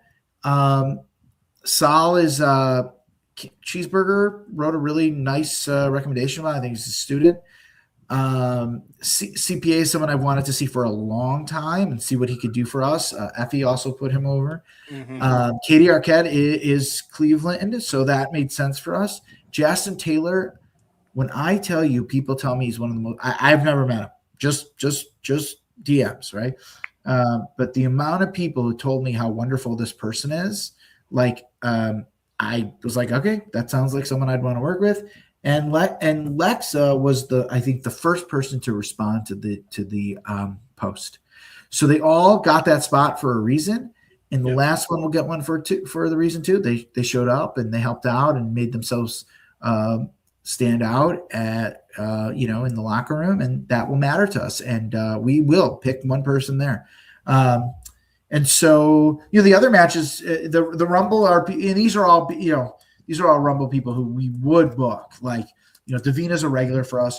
Alfonso was on our initial show, and now he's coming back for us a bunch. Junie and Journey have only done pre-show work for us. They drove in from Philly for one show and really loved working with them. They were so great. DTV is a hoot and has helped us in he's come to a couple of our shows. He did our LA show. Frankie was on this last show. Jordan came in last year. I think it was last summer. He's great. Jordan is a phenomenal. I don't know if you guys have seen Jordan Cruz, but the guy can go. I mean, he is really talented. Milo's amazing. She's a West Coast person. She's been on three of our shows. She was just on our last Cubby Bear show. And there's a bunch since that. The funny thing is there's a bunch of guys who are going to be in Vegas, saw this, said, hey, you've booked us before. Can we get in that Rumble? So that's not the full picture. Surprise, surprise. Yes, there'll be a handful of surprises. Junie I'm familiar with, and CPA I'm familiar with. I've actually seen CPA at a GCW show that I went to. Yeah. Very entertaining. CPA, and we've seen him on Revolver as well. He's a fun. He's if a you fun ever get person. writer's block or stuck on naming things that you need puns for, come to me. You're the fun guy. I'm telling you, I already picture stuff. You come on, you got to get a faction with 7 people. Call it the Synagogue 7. Oh my God! I'm telling you, I fire them off, dude. Yeah, I have thought about having like the Rabbi's crew, but that's too many flights to afford. Listen, this is like we've got some there's a good handful of top Jewish talent out there right now. I mean, obviously MGF is the very top. Yeah. But Jack Cartwheel, Royce Isaacs. I mean, I could have a deep crew. Chris Masters. I could have a deep crew of some pretty. There's a tag team or Better Together, Ori and Hadar, Ori Gold and Hadar Horse. They're in Florida. They won't be in Vegas. They would have had a match on our card. They're amazing. They've been doing reality wrestling. They've been doing a lot of Ring of Honor. You should definitely check them out. They're awesome. My only way of sort of explaining them is like they're sort of the Jewish Bollywood guys. They're not. Their act isn't Jewish, but like they're Jewish. So I'm saying that they're awesome. They're killing it right now. And one of the nominated matches of the year for Second Wrestling was them versus the Infantry from AEW, and that show, that card had Colt and Effie on it. Sorry, that was December. It had who did it have? It had who was the main? The main event was David and Sean, but that show had Warhorse on it. It had it was crazy card, but they just lit the card up. I mean, they really they're awesome. Better Together. They're starting to get everywhere. There you go. Definitely, we'll keep our eyes peeled for them. Talk to me a little bit about Sam Holloway's match. Yeah, so this is sort of between us and Tri-State, which is they haven't run in about 6-7 months, but they were out in Ohio, and so they have Jared and we have Sam. We've been trying to work with Sam for a little bit, just hasn't worked out. He was in Vegas, he hit us up and said, "Okay, this is the time for us to figure this out." He's another talent that drivable for us, so it made sense to put him on the card. Jared's a really talented dude. Many people, we haven't had him here, but a bunch of people have spoken very highly of him.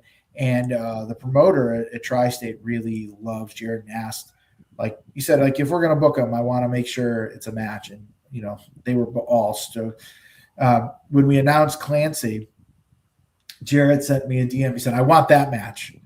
And I said, "Patience, sir." Because I don't always tell them their matches. Like I just post them. Oh, okay. So I said, "Patience, your match it's not Clancy, but it's good." And so so he's there. That could steal the show. I think really any of the matches. I think Logan from 01 is really talented. He's done some GCW. So that's the Anakin and Joey O'Reilly and Sophia Sivan. That's for the light heavyweight championship equivalent for 01, a shining light championship. So that match also is really good. Bobby Orlando versus Tyler is going to be awesome. Bobby's a special talent, and Bobby's a gem. Yeah, and Tyler too. So Tyler, I think, just had either WWE tryout or something like that, an ID match or something. So they'll have it. I mean, they're almost every match has a spot to really do something special. So we're excited, and we'll have another one or two talent we haven't announced yet that will be on the card. That they're sort of trickling in because of the Rumble. People are like, "Hey, wait, I want to be in this." So you've been booked. You've got a shot. You got to be here. Awesome. So and we still got to find a competitor for Sean. Well, that's the next one I was going to bring up. And, fans hear it all the time. A promoter's favorite phrase, card subject to change. Yeah. And here is a prime example of that. It was just announced earlier this evening. You touched on it earlier. I saw your post on Twitter about it. Torn ACL, torn meniscus for Ryan Clancy.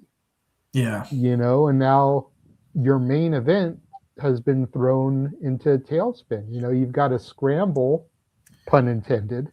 Yeah. Literally less than a week now until this match is supposed to take place. Take me through the promoter's mindset of trying to have to, right the ship and fix things when it's literally like this close to show date. So there's three things that go in, for four things. First of all, I hope Ryan's okay.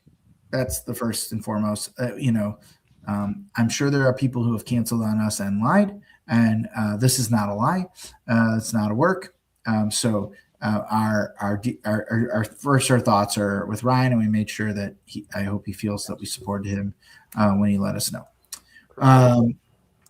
2 is to make sure that title stays as important as I believe it is. Our champions have been Billy Starks, Eric Cannon, Missa Kate, David Ali, and Sean Logan. I put our championship belt against any belt that's out there on the independents. You're talking about arguably the best young talent was our inaugural champion. You're talking about a man who means so much to independent wrestling in Eric Cannon. Missa Kate is a former NWA tag champion. David is the longest reigning champion. And Sean is the current champion. So first and foremost, whoever it's going to be is someone that I trust in a main event to elevate that belt, because crazier things have happened than Sean retaining. That is not necessarily what will happen. Number 2 is to find someone that Sean is going to have a great match with, because we want that for our fans. So as much as we want the belt to be important, we also want to make sure like we're not, it's not a 20-second, choke slam, you're done, match over. We want to give the fans what they're paying for. And so even if the prestige was there, but it was a guy who couldn't wrestle anymore, we wouldn't do it because we want that belt to. So that's the third thing. And I think the fourth thing is really, we'll have an announcement tomorrow, but and the announcement will remind everyone, we are the Ring of Opportunity, and we are serious about this. We are the place you come and you work and you put in the effort. And if you put in the effort over time, if it makes sense, you will be rewarded. And Sean is the example of that. It would be really great if another Ring of Opportunity blast happened and we call out and say, who's the best on the indies and who wants to prove it? We'll get a lot of DMs who say I'm the best of the indies. Be like, you've worked 6 matches. You're definitely not the best of the indies, but right. Vegas is going to be full of talent. And, some have a guy wrote in today and I said, where were you a month ago when we posted these? You would have been booked. There's no doubt in my mind you would have been booked. Now I don't have a spot on the card for you, but, if anyone's listening out there and wrestlers are listening, and fans, let us know who you want. And, Jordan Cross, who's one of our tag champions, got on our card because we put a thing out for fans who's not getting enough bookings in Chicago that people want to see. And overwhelmingly people said Jordan Cross, and now Jordan's been with us ever since. That's awesome. Voice your opinions. You never know. Yeah. And be reasonable. Don't tell me your passport ready. That's key. I don't need to know your passport. And to your point, if this is a work, then it's an elaborate work. I mean, Ryan posted that. So it's it's a work, all right. Hell of a work. Yeah. If it's a work, I'm going to have some conversations with Beyond for pulling my talent. Then he knows somebody that really knows how to work an X-ray. He also he was full. He had a very busy Mania week. It wasn't just us. We were his final match, I think. But I'm so sad for him, man. Please get well, Ryan Clancy. Yes, sir. JJ, we got more matches to preview. I mean, the only other one that I had the graphic up for, he kind of touched on a little bit, the Shining Light title. Yeah. Anakin Murphy and then the 3 other competitors. Yeah. Anakin Murphy is one that we're somewhat familiar with, him and Gary J, Unsigned and Don't Care. They've been calling themselves. Yeah. So Anakin has worked plenty, a bunch of times for us. He's booked in the future too. And Anakin is blown up in the Midwest right now. Really has had I actually don't know that anyone started off the year of 2026 in the Midwest hotter than Anakin Murphy. So good for Anakin. And this is a big shot. Sophia Stevon's been with us and know her well. She's great, really up and coming. She was really Florida based, and last year and a half really traveled a lot more. She went over to Japan. She's come to Chicago a bunch. So she's doing great stuff. I'm not so familiar with Joey Riley. I do know that the promoters at 01 are very high on Joey, and we'll have our eye on all four of them, but specifically Logan and Joey, who we don't know. So I'm excited to watch that match as a fan. The ones that I didn't book, I'm a little more excited to watch because, I have nothing at stake. I just want. So I think that also that'll be back half of the card. Really could have been the main event type caliber match. So and then Jada needs a new opponent, but that's already. I'm not announcing it, but that's already been booked. So our love goes out to Blair. Hope she's doing okay. These are coming together. Yeah. So Walter and I are going to be in Vegas. We were contemplating going to a different show on Sunday, but we may have to come and check this out now that we've had you on and everything. Come meet you in person. You said a word there that I didn't love. You said may have to come check that out. Whoa. You have to come. First, I only say that because with all the other shows we're going to be doing, we may be exhausted come Sunday. Nah, you won't. You'll be fine. Here's what I'll tell you about two things about Second Wrestling. Number one is you're going to get to see a load of talent who not everyone's recycling. Okay? That's number one. And number two is after Mania, our first Mania show, do you guys know Val Pancakes? No. Do you know who that is? She's sort of like an internet wrestling big fan, but she has a good wrestling following. So she came up to me and she goes, I want to thank you for Second Wrestling. I said, why is that? She goes, it's the cherry on top of Mania Week. I said, what do you mean? She goes, there were blood and there were guts and there were all women and there were spooky shows and lucha shows and midget shows and da-da-da-da-da. She's like, this was just like great professional wrestling. And she goes like, this was the cherry on top and everyone needs to end their Mania weeks with Second Wrestling. So that's why in the tweet today, it said the cherry on top. That's from Val. I believe that. I believe that like we are not just family friendly, but like we are professional wrestling where these independent, if you look at our first Mania show, Jack Cartwheel, Royce Isaacs, QT Marshall, Brogan Finley before he was signed, Brittany Brooks before she had good gear. I mean, she was like, no one knew who she was. BYP, Bodie, Simon Miller. I mean, we were his only booking. If you look at our card from our first Mania show and you look at what came out of that, I believe this will be even bigger than that. So that's the plug.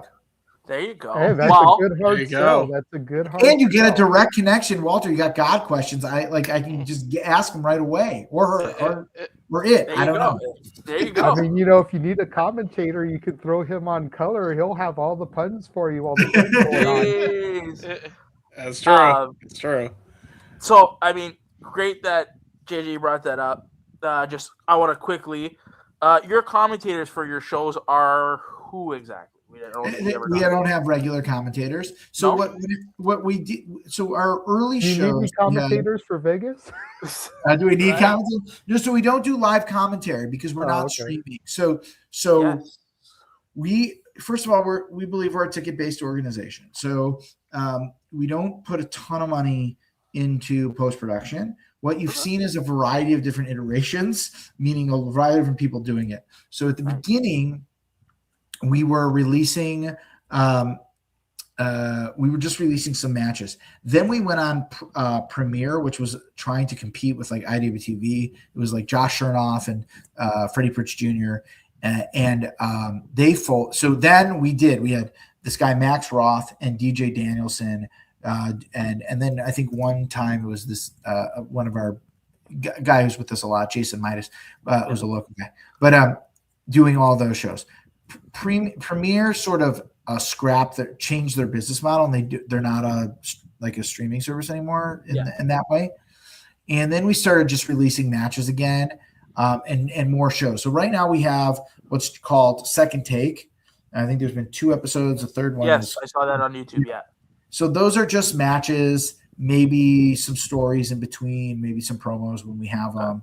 But it's really just a way for our fans to say, okay, we have this catalog of matches. We did a poor job. We also then have some shows that Max Roth, who was one of the commentators, I forgot the other guy's name already, we're doing. So those are from last summer. We just, as of last show, have a new person doing the filming. So we will see what he comes back with and where we proceed from there. So it's been a mix. We do tell that to our fans that like the way to see Second Wrestling is to come to a show and to subscribe to our YouTube page, because we will put matches up and some will have commentary, some won't. We feel like, listen, we know, we look in the mirror and know who we are. We are not a major indie. We are a mid-sized indie that does, I think, really great wrestling at really cool venues. And the coolest thing about us is if you're one of our favorites, you get to travel with us at least once a year. My favorite wrestlers. So we've got a Vegas show, we have a Michigan show, we have a Wisconsin show. We've played LA twice. We've played Orlando. We'll have an Orlando.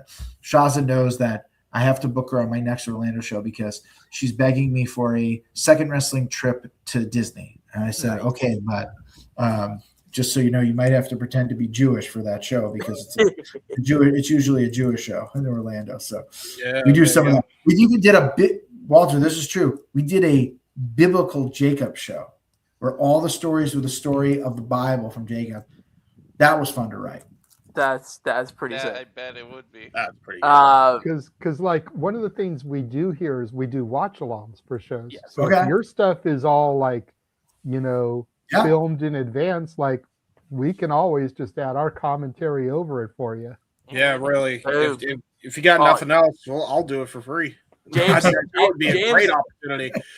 James I love and that our word. other Free's my favorite word.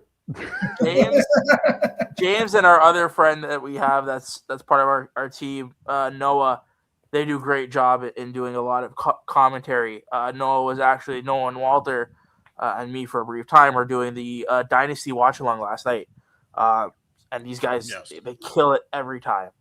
So I'm gonna ask you a question. I'm gonna change it up. So usually I ask a food question, but I'm not gonna ask a food question today because we recently had another promoter on the show, and we got him to do something that by the end of it, I wanted to run through the wall for him. So I'm going to do the same thing for you. The talent that you have booked for Vegas may or may not be watching this. So, give us your rah-rah speech. Like, listen, let these talents know, what are these talents, come prepared. Give us that kind of what you're expecting from these talents come this weekend. Floor is yours. Well, it's funny because I used to be a high school basketball coach who was really intense, right? So, and more like Bobby Knight than I am a rabbi. So my speech is this is a grand opportunity. There are different people there. There are different promoters watching. There are different companies watching. You want to put your best foot forward with your partner in that ring, however many it is. And if you use the most amount of time you have, a lot of time to shine. I give little notes at every show, and I haven't decided who, but almost every one, I choose a different match, and I say, go out and seal the show and set the bar high. One of the coolest things that's been happening in Second Wrestling is that bar is going higher every show. Our last Cubby Bear show was insane. It was in top to bottom, insane. So this is Mania season. We are the last show on the weekend. Let's have an insane show. But I'm also a foodie. You can ask me foodie questions. I'm a Disney foodie. I'm a foodie, and I've been a vegetarian since I was 6 years old. Well, the food question. Quickly, Nick.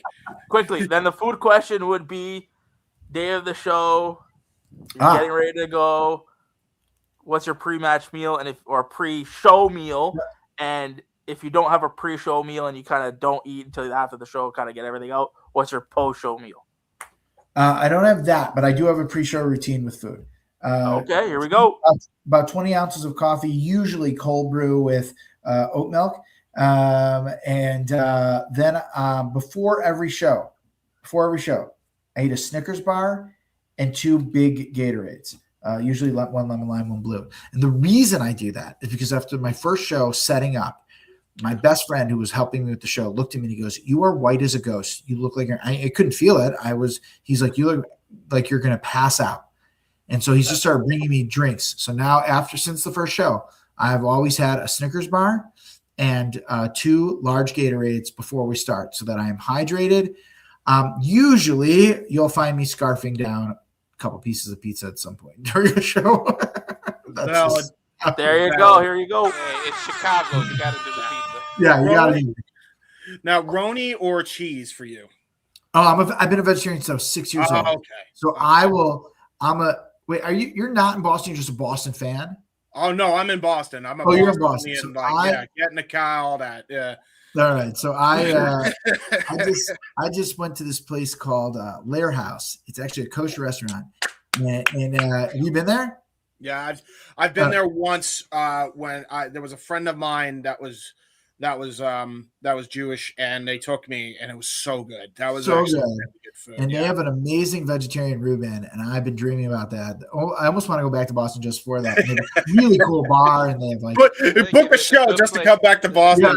Yeah, I would love to do. Tell Beyond. They're like, let's do a crossover. That's what we love to do. We love to think differently, the camp shows for us, or the playing at Cubby Bear. We literally, our locker room overlooks Wrigley Field. Our talent was just asked to be booked on those shows so they can get the pictures outside Wrigley Field. I mean, we just try to do things a little bit differently off the beaten path so that people can find us. The fact that we've had LA shows, these things we do.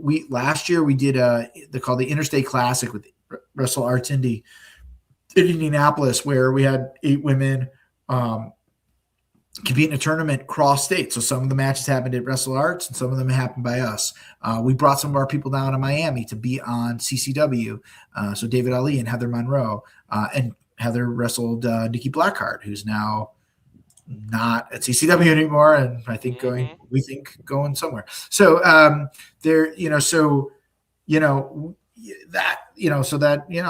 would do that. We would love to do something with Beyond. We would love to do stuff here. We put out a tweet about a Chicago collective today that got 10,000 views, and I'm like, oh crap, do we have to do a collective now? So many people responded, and Chicago, unfortunately, I was on this podcast with 4 other companies. Yeah, 4 other companies from Chicago, and talking about this. And they haven't done this, and it's been very territorial. And we're not. We want first-time matchups. We want your champion versus the other team company's champion, because you guys won't book them. We'll book them. So we just had Devon Monroe versus Rafael Quintero. They tore it up. They had never wrestled before. That was former freelance champion, CSW champion. They were in a second wrestling ring. And now this will be the 3rd time they're wrestling this weekend. So we started a trend here, because those two guys are 2 of the hottest in the Midwest. Why are they not on every? They should have a battle of 40 matches by now against each other. They should be each other's rivals. So we're open. You tell your promoters to hit us up. We will try to, as long as it makes some sort of financial sense to us, where I'm not losing my company over this, we'll figure it out. Yep, fair enough. That's the way. I'll always eat a vegetarian Reuben. There's a place in Connecticut, Edge of the Woods. They have a vegan Reuben sandwich. Here we go. Tempeh Reuben. I make them myself. I know how to make them. They're great. There you go. There you More go. people should follow that model, and just get out there and work with each other, Yeah, we're all better for it. I mean, we really are. I mean, obviously the things you can't do, we wouldn't, we've had people defend our belts at other companies. When we say to the other companies, we just want the pictures. That's it. That's not unreasonable. you want to share the footage, that would even be great. But like, we want to promote it, and we want to promote that our title went. So we did that with when we were first running, we put Billy on a DFW show. DFW is a Texas promotion. Lou Gatto, good guy. And she wrestled Rochelle Chanel, and they had a total banger on a Mania card. Like, I think that helped them, and I think it helped us. Why would we not do it? Yeah, absolutely. Yeah, and it makes our belt more important. It gives Billy a great match. It makes it sharpens, iron sharpens iron. We get the connections to the promoter, and since then, by the way, we have brought in Corey Steed as a DFW kid. So we've brought in DFW talent because of our connection to DFW. We have CCW. We would do the same thing. We have a great connection with the promoter there. And now one of the perks of our show is that we have these relationships with these other companies now where, like, hey, Logan, if you survive that 4-way match, come defend your light shining championship at Second Wrestling. Yeah, no, that's a big thing. And kind of just to put this all into a nice bow, again, I want to say thank you, because if you guys didn't reach out to my tweet, I really don't think this would have happened. And like I said in that tweet, good people attract good people. And you're not just good people, you're great people. And like I said, from here on out, when you come on our show, we've really made it a point to say you are family. So if there's ever another time you want to come on, ever a time that you want to preview a card, we got your back. I appreciate that. Thank you, guys. And the big key here, Nick, is that Walter and JJ come to our show. Yeah. Listen. Look, after that hard sell you gave, I think we're teetering from may come to we'll be there. I promise you'll have a good time. There's no one leaves the wrestling show without not having a good time. And definitely, I don't want to undersell like we're not going to enjoy ourselves. But if we do have a blast, then definitely the next time you come to LA, because I'm a SoCal guy. So I can get to LA with little to no problem. Walter is in Northern California, so it's a little bit more of a journey for him. And then obviously, Boston and Toronto, Canada, but LA, I live like, half hour from Barstow. On the way to Vegas. So like it's about an hour and a half drive from me down to LA. It's not that big a deal.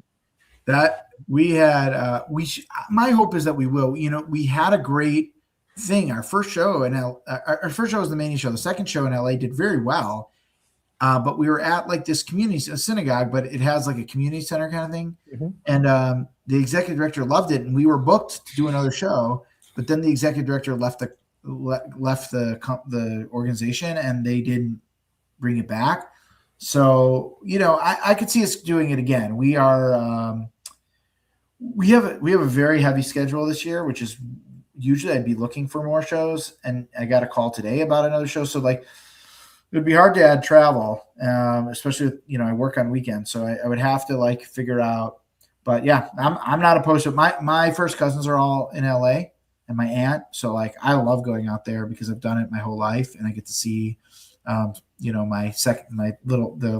kids, which are their little, and I get to hang out with them, and I can see them only once or every other year. So if I get an extra chance to come out to LA, I'm happy to. So Second Wrestling in Canada, just saying. Let's do it. I have a bunch of rabbis in Toronto that I pitch all the time, and they think I'm crazy, but I'm like, guys, you just don't know what you're missing. So you never know. Like, we didn't think we'd be here, and we don't know where we'll be. And so we would happily go to Canada if we could.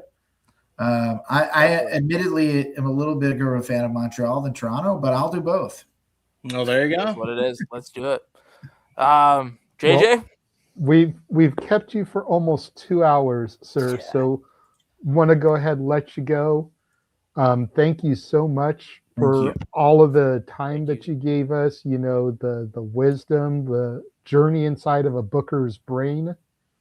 You know, it's not every day that a fan can kind of get to peek inside the ins and outs there. Go ahead and tell everybody one more time where they can find you on social media. Hype your show one more time. You know, where's it going to be on Sunday? What time? Doors, bell, the whole nine, you know? Let's do it. Sure. Everything is at Second Wrestling, second with a 2 instead of an S at the beginning. Second Wrestling. We're on X, Instagram, Facebook, YouTube. Doors are at 11:30. There will be tickets at the door. They do go up in price at the door, but they'll be. It's a big arena, so we'll have tickets at the door. And doors are at 11:30. Shows there'll be a pre-show, but then the show start at 12.